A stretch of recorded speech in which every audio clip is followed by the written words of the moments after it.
Trigger Effect is presented by the Mule Deer Foundation.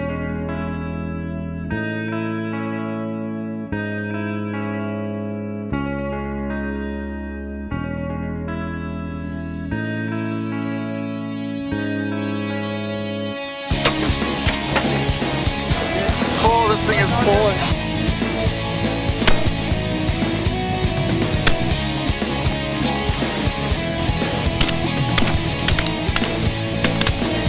That's what you call a Manitoba dirt nap right there. Many things you can tell from a jawbone of a deer. But just a good example of a person's way of life that brought him to this land. This is Trigger Effect. Trigger Effect is brought to you by Mule Deer Foundation, ensuring the conservation of mule deer, black-tailed deer, and their habitat. Nikon Optics, next generation, now. Schmeiser Archery, the next step in technical evolution. Westside Stores, providing quality products and service to Salmon Arm for over 20 years. Sasquatch Fabrication, specialized fabricating for hunters everywhere. And these fine sponsors.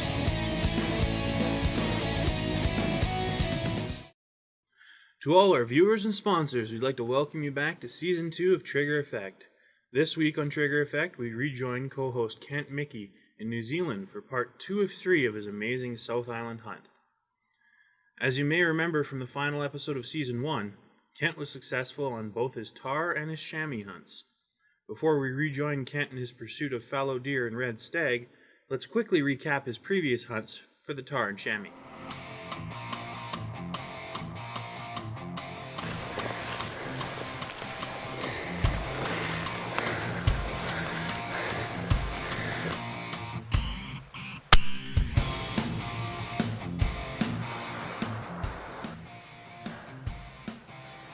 Let's go take a look at him. That's a nice chamois right there. Dirt nap.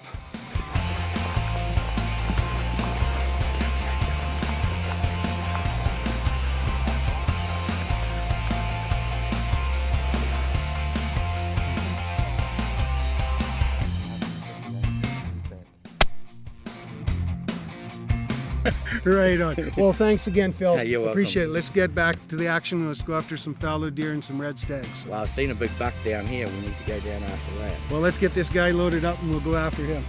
All right, thanks.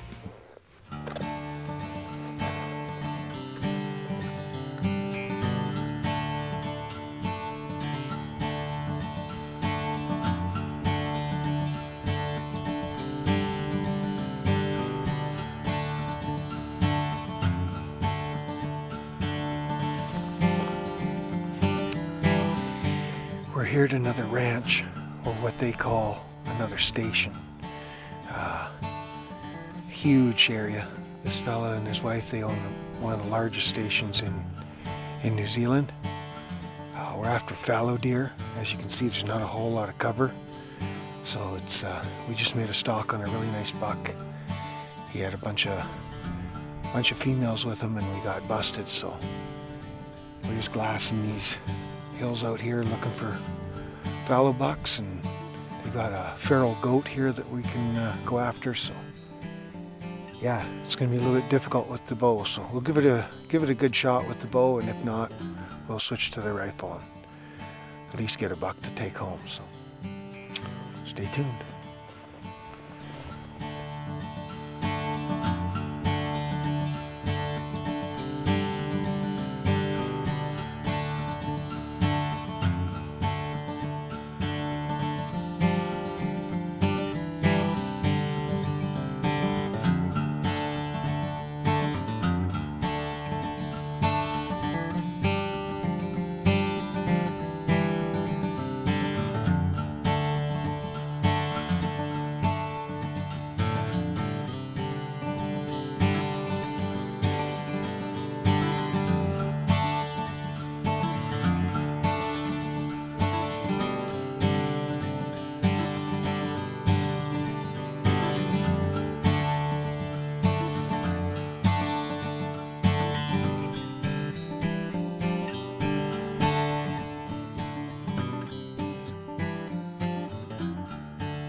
Phil just spotted a big black buck bedded down over here. Looks like he's got big paddles, so we're just gonna sneak up a little closer, see if we can't get a better look at him. Looks like a shooter. Let's go.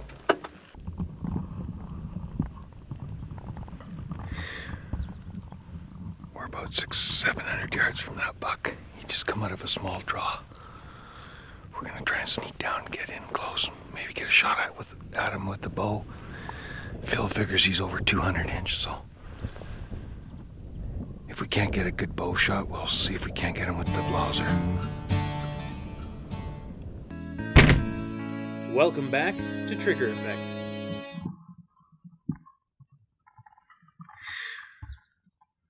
We're about 600-700 yards from that buck. He just come out of a small draw.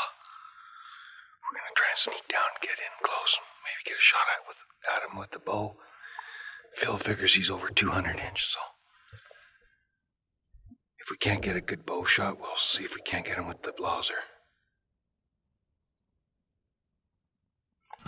Kent and Phil are making their final approach to the draw that holds the big fallow buck. Now, if Murphy's Law teaches us anything, it's that this is the time that the battery is going to die or the camera is going to break down. And you guessed it, the camera malfunctioned right when the big buck appeared, and they missed filming Kent's shot on this giant fallow buck.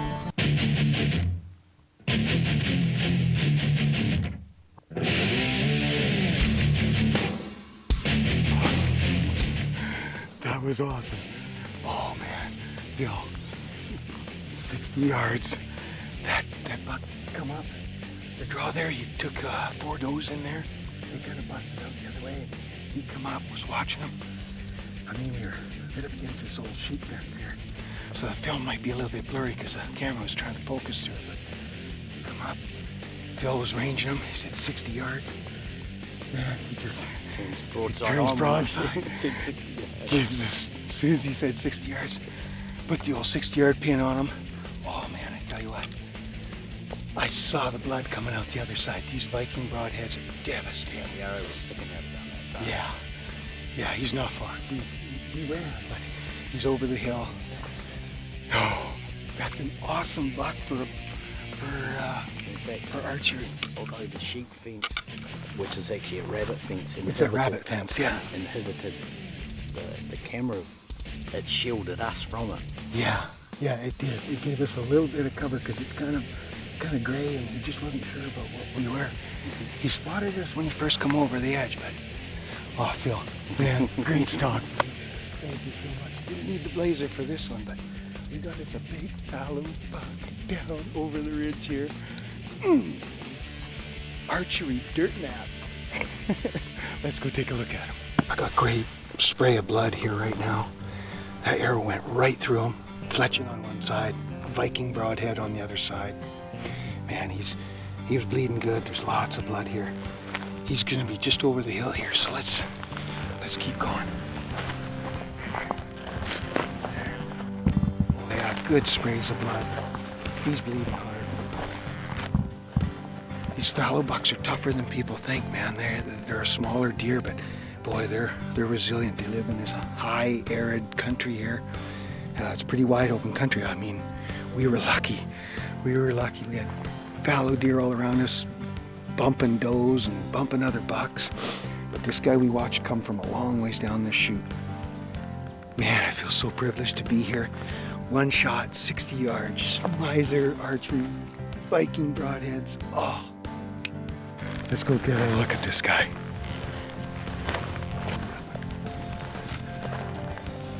It's probably just gonna be over this ridge here. There he is, right there. Right there, look at that.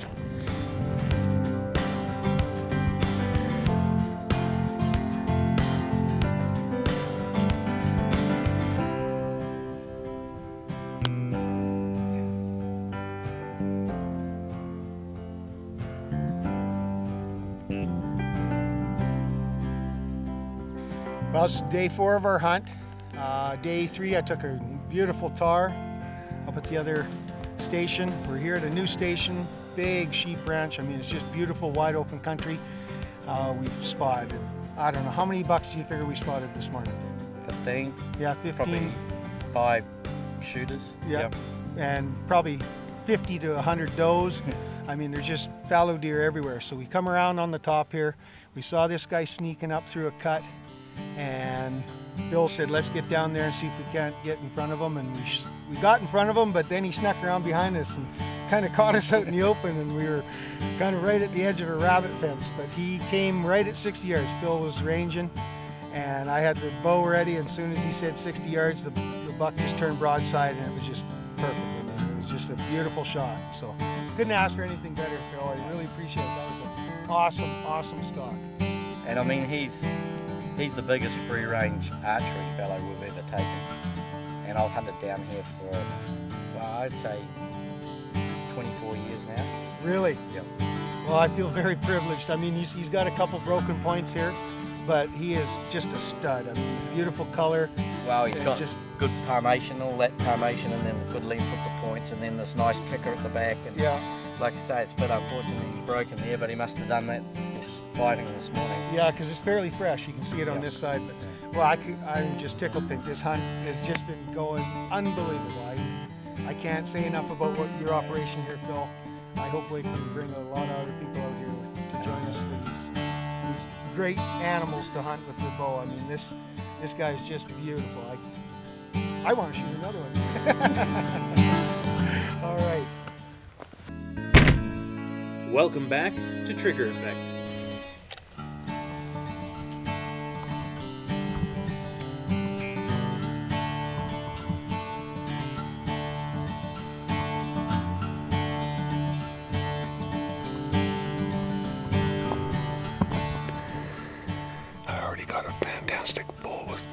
Buck with the bow, so we're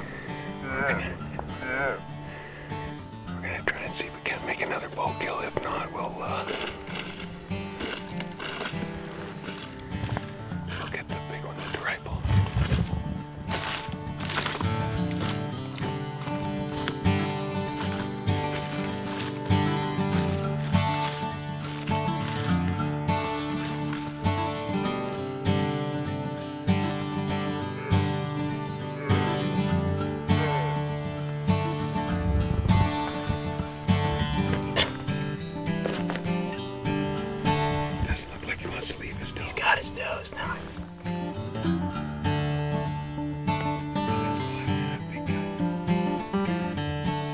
Kent and Remy leave the smaller buck alone with his females and decide to play for the bigger buck they call the sticker buck.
here.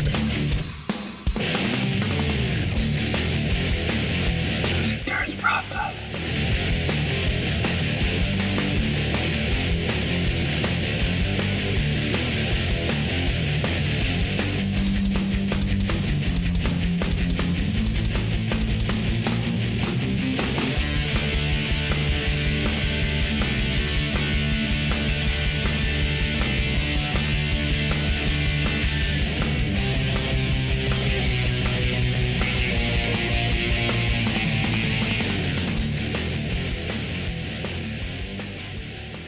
Here. Here.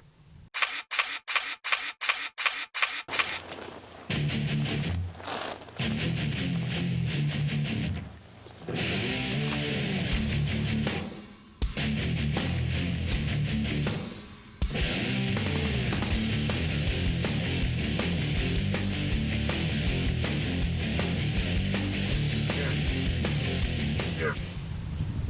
Here we go.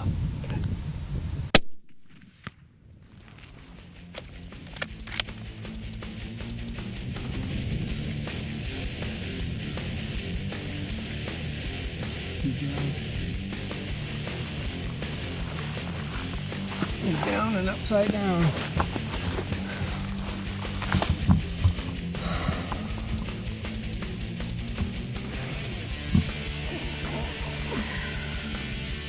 Oh, that's a big stud. That is a big dude. Oh, he just wouldn't turn for me. He wouldn't turn, and then when he turned, he was facing me. Oh, it's awesome. 200-yard shot, 230 actually. He's got big back kickers. It's my second fallow here. I am tickled pink. Awesome. Another dirt nap right there. Let's go down and take a look at him. Oh boy. Yeah, look at that dude.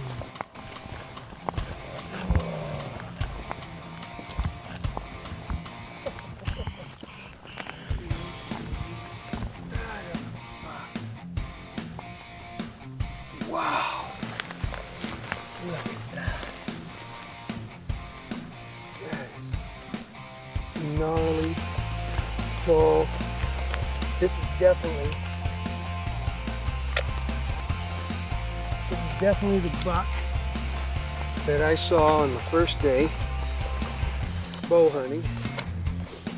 And I ended up getting his partner, which was didn't have the big long stickers, but it was nice palmated tops. But man, I tell you what, that is unreal.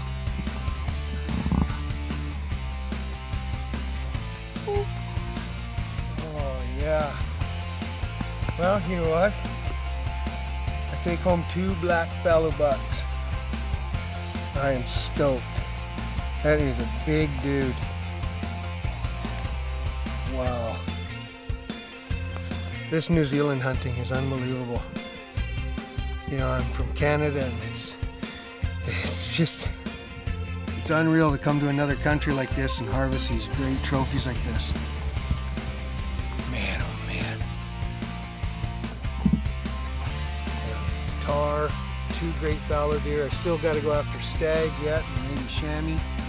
This is going to be great. Awesome. Awesome, awesome, awesome. Man, he's heavy. Big palm on him. Just love those back points. This one's gonna score good. He's gonna score really good. He's good. Well, here's my 2 fallow. They'll make great bookends. 1 bow kill, 1 rifle kill. Filling up the trophy room.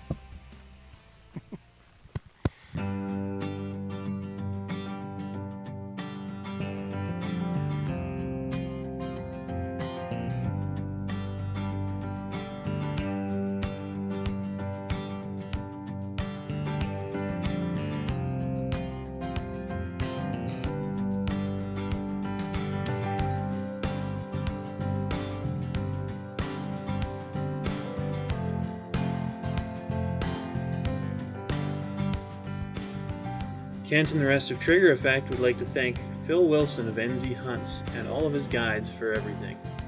Make sure you don't miss next week's episode as Kent concludes his New Zealand hunt. He'll be pursuing red stag in the tropical mountains of the east.